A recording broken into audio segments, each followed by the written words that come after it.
Hello everyone, welcome back to our channel Billion Education where we aim to reach and teach billion population. So guys, स्वागत है आपका हमारे channel पे।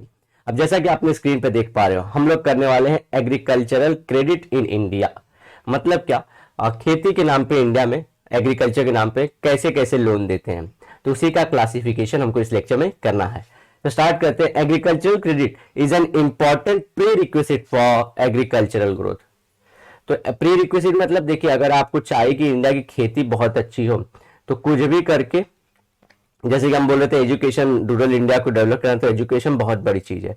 इसी तरह से ये पूरी कंट्री के लिए, किसी भी पॉवर्टी सबको बाहर निकाल, तो एजुकेशन बहुत बड़ी चीज होती है। दूसरी चीज, अगर खेतों की हमको उपज या उसकी पैदावार या उसकी प्रोडक्टिविटी, प्रोडक्शन बहुत बढ़ाना है, तो हमको किस चीज की बहुत ज्यादा जरूरत होगी, वो है एग्रीकल्चरल क्रेडिट या लोन जिसे बोलते हैं, जो बैंक्स देंगी।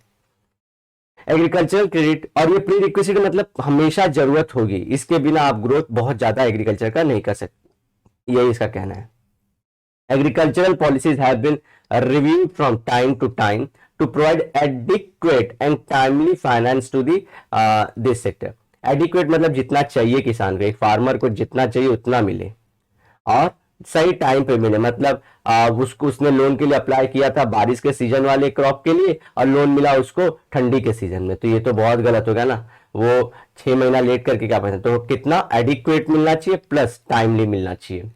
Rural credit system assumes importance because the most of Indian rural families saving are inadequate to finance farming and other economic activities. तो बोलते हैं इनके पास पैसा बहुत कम होता है, तो जो बैंक की हम लोग बोलते हैं फैसिलिटी सबसे ज्यादा शहरों में जरूरत होती है। तो ये डिबेट करने वाले लोग होते हैं कि भैया हाँ पैसा बहुत ज्यादा, पैसा बहुत बनता है, हाथ बहुत चेंज करता है, इसलिए सबसे ज्यादा जरूरत है इसके। लेकिन अगर ह्यूमन के हिसाब से देखें तो कितने सारे ह्यूमंस को जरूरत है जो हमारे, तो सबसे ज्यादा उसकी जरूरत पड़ जाती है गांव में, विलेजेस में, and that is rural India.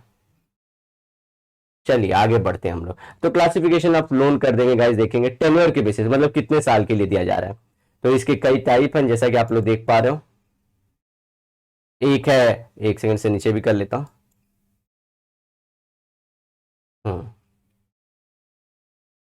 On the basis of tenure, short term छोटे टाइम के लिए देंगे, मतलब फिर 2-3 साल में आपको वापस करना होगा। मीडियम टर्म और लॉन्ग टर्म, मतलब बहुत लंबे टाइम के बाद आपको चुकाना है।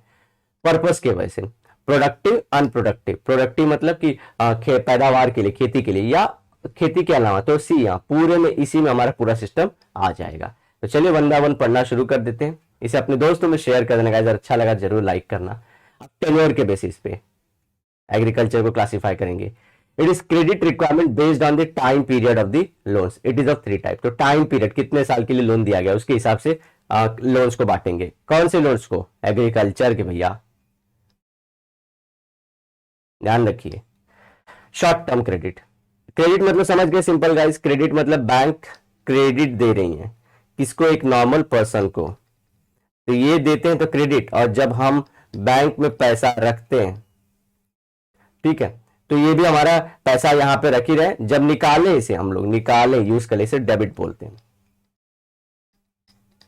तो ये मेरे लिए क्या होगा, पर्सन के लिए, अगर बैंक में से, एटीएम में से निकालते हैं आप लोग पैसा, इसे डेबिट बोलते हैं।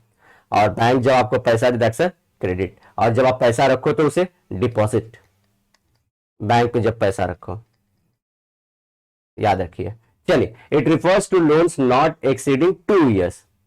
तो 2 साल तक के सारे लोनों को क्या बोलते हैं, शॉर्ट टर्म।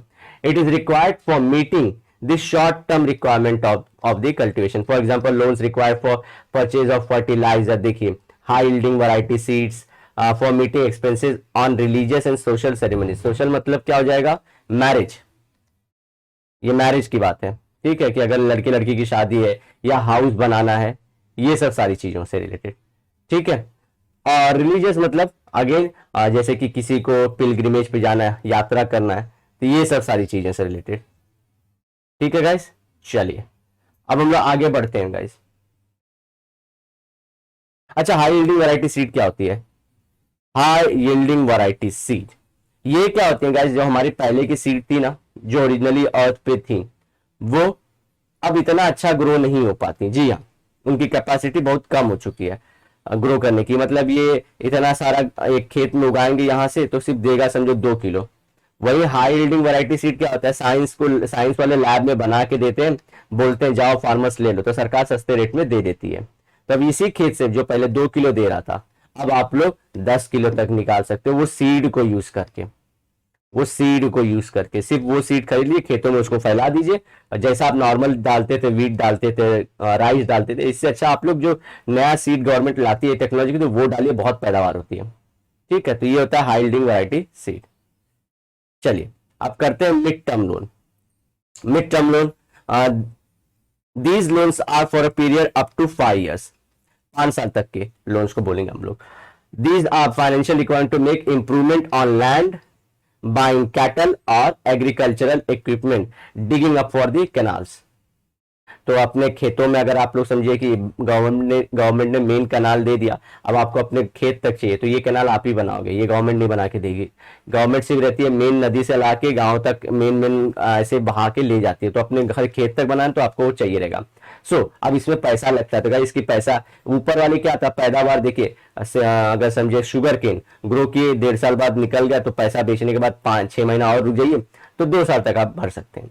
तो उस हिसाब से था। अब ये क्या होता है, ट्रैक्टर आपने खरीदा, देखिए एग्रीकल्चर इक्विपमेंट्स ट्रैक्टर, अब ट्रैक्टर का पैसा क्या आप 2 साल में भर देंगे पूरा, नहीं ना, बहुत महंगा होता है, तो उसके लिए 5 साल तक का चाहिए। तो इस तरह से ध्यान रखना होता है कि कितने साल में किसान भर पाएगा, इस तरह से ध्यान रखते हैं, तो इसे मिड टर्म लोन बोलते हैं। अब लॉन्ग टर्म देखते हैं। These loans are for an year more than 5 years के लिए।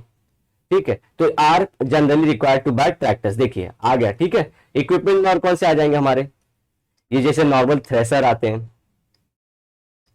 जो थ्रेशर जो काटते रहते हैं, जिसको हमारी जो मशीनों में से, ये अगर समझिए आप खेत में उगाए हो गेहूं, ये गेहूं के दाने उसके साथ अटैच होंगे, तो ये आप खेत से काट के लेके मशीन पे लेके जाते हो, मशीन ये दाना अलग कर देता है गेहूं की, और बाकी सारी चीजें जो है वो अलग कर देता है, तो इसे थ्रेशर बोलते हैं। तो ये सब सारी सिंपल सिंपल चीजें जो है इसके अंदर आ सकती हैं। और जो लॉन्ग टर्म 5 साल से भी ज्यादा जो कई ले, अच्छा नहीं, ऐसा नहीं है कि आप लोग जनरली इसी के अंदर खरीदिए, आप 5 साल वाले में भी ट्रैक्टर खरीद सकते हैं, 2 साल वाले में भी खरीद सकते हैं।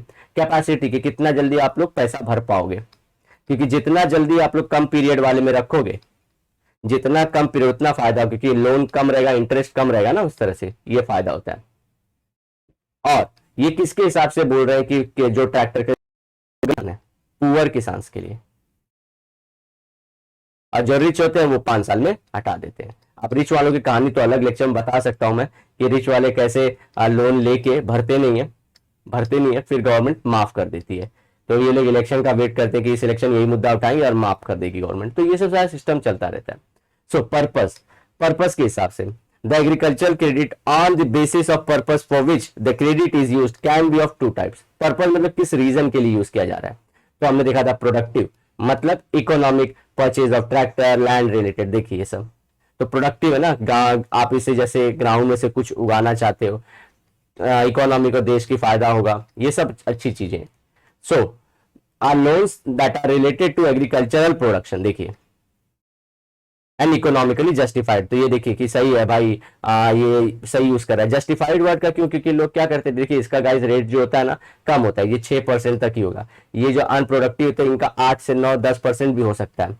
तो गवर्नमेंट क्या करती है, जो खेती करना चाहते हैं उनके लिए, तो लोग क्या करते हैं, खेती अपने खेत के नाम पे लोन उठा लेते हैं, खेत में नहीं डालते और कुछ काम दूसरा करने लगते हैं। तो ये सब सारी चीजें हैं। अब unproductive credit is use for personal consumption and unrelated to productive activity, जैसे कि loans for expenditure on marriage के लिए, रिलीजियस सेरेमनीज के लिए, तो ये सब के अगर जो लोन उठा रहा है तो वो अनप्रोडक्टिव है, क्योंकि वो अपने लिए यूज कर रहा है। ठीक है, तो इस तरह से हमारा लोन का पार्ट गाइस खत्म होता है।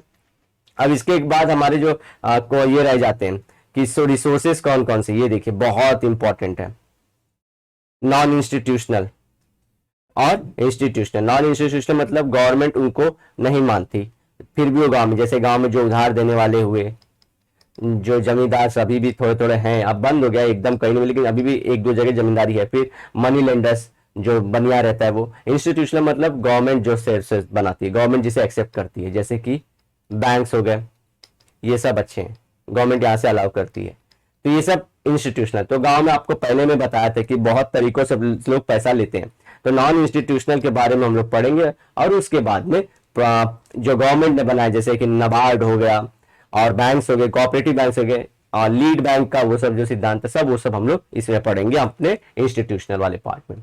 अगर वीडियो अच्छी लगी हो गाइस तो जरूर सपोर्ट करना, वीडियो को लाइक करना, कमेंट करना और इसे अपने दोस्तों में शेयर करने की कोशिश भी करना। चलिए मिलते हैं नेक्स्ट लेक्चर में। Till then bye bye, have a great and nice day. Sayonara, लेकिन वादे के साथ जरूर मिलेंगे दोबारा।